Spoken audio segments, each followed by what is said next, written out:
Hello, on the screen is a summary of what I will go over in this video. Make sure to watch to the end so you don't miss anything. Step 1. First, you'll want to open your Settings app and scroll down to find Siri and search. Tap on it to access all your Siri customization options. Make sure you're running the latest iOS version because the new features require the most recent update. Step 2. Look for the option that says Enable Advanced Siri Features and toggle it on. This unlocks access to the 2026 intelligence upgrades that Apple just rolled out. You might see a notification asking for permission to use on-device processing, and you'll want to tap Allow.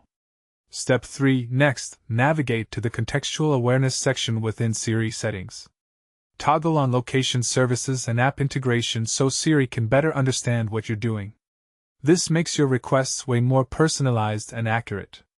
Step 4. Go to the new Siri Suggestions tab and enable Smart Learning. This allows Siri to remember your preferences and habits over time. You can also toggle on Predictive Actions to have Siri suggest things before you even ask. Step 5. Finally, test your new features by asking Siri something specific like weather, calendar help, or app-related questions. If everything works smoothly, you're all set. You can always come back to these settings to adjust what data Siri accesses and customize further based on your needs.